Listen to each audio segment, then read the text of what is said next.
घर में मैया नर्मदा को दीप दान करता है। क्या करता है? दीप दान करता है।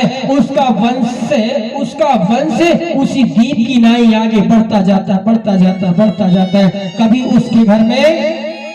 उसके घर में संतान की कमी नहीं रहती, कोई निसंतान नहीं रहता है जो मां नर्मदा के तट में दीप दान करता है।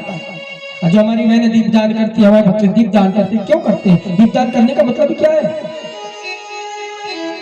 दीप दान करने का मतलब क्या है?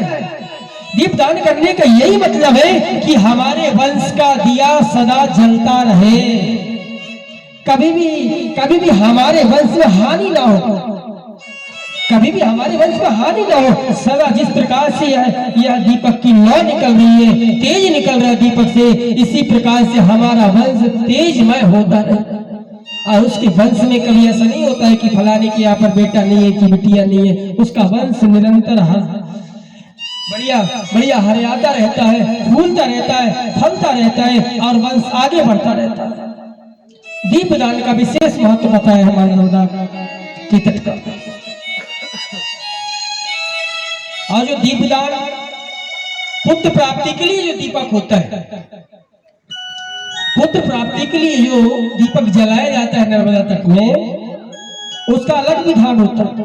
किसी के वंश में अगर संतान की प्राप्ति नहीं हो रही है तो उन बुजुर्गों को, जो घर के मुखिया है या फिर जिसे संतान की प्राप्ति चाहिए, तो उसे नर्मदा तट में जाकर के और तिल्ली जो होती है ना, सफेद तिल्ली जो होती है, सफेद तिल्ली के फूल, दीपक जब हम बनाते हैं तो 5, 7, 11 जितने भी सफेद तिल्ली के 2-4 फूल भी अगर मिल जाए, दीपक लगाने के बाद में उन फूलों को दीपक में सजा देते हैं। और सजाने के बाद में दोना में दीपक रख करके दाहिने हाथ में दीपक को रखे और पितरों का ध्यान करें।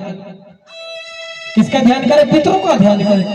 पितरों से प्रार्थना करें कि हमारे वंश में कोई वंशज आगे वंशज दिखाई नहीं दे रहा है, कोई दीपक दिखाई नहीं दे रहा है, ताकि हमारे वंश को वह प्रज्वलित कर सके, दीपक की नाई प्रकाशित कर सके।